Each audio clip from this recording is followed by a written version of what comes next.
يوم النبي عليه الصلاه والسلام في الحديث اللي رواه ابو داود ايه؟ لما الشيطان يجي لك وتقول غضبان، ان كنت واقف اقعد، طب قاعد اقف، غير من وضعك، روح اتوضى.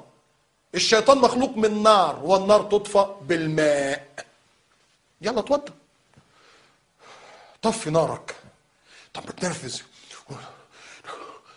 صلي ركعتين، الله اكبر، الحمد لله رب العالمين الرحمن الرحيم، فكر مالك يوم الدين، اياك نعبد واياك نستعين اهدنا الصراط، الله اكبر، سمع الله اكبر. والله العظيم تلاقي نفسك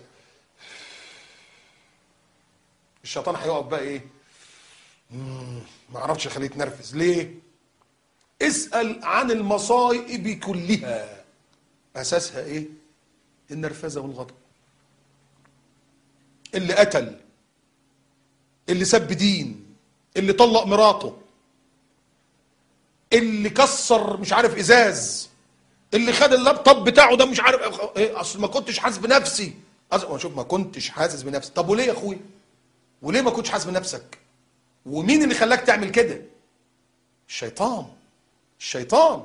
انا بجيب لك امثله، ادي الاكل والشرب، ادي الغضب. ممكن تاني ايه؟ السرعه. واحنا مش واخدين بالنا من الموضوع ده. السرعه،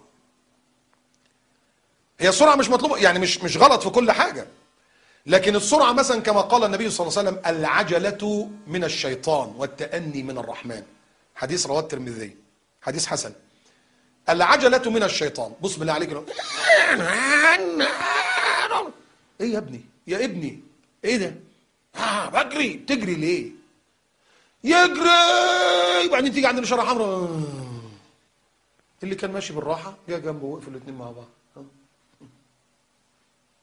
ايه الان يا اخرتها يعني؟ ما انت جيت جنبي ونو.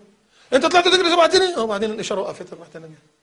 بص على الطريق السريع، انت تبقى تقول يا رب ايه ده؟ ماشي على كام كيلو ده؟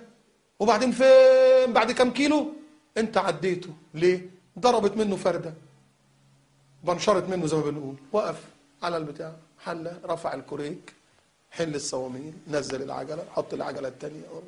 طب واللي كنت بتجريه ده ايه؟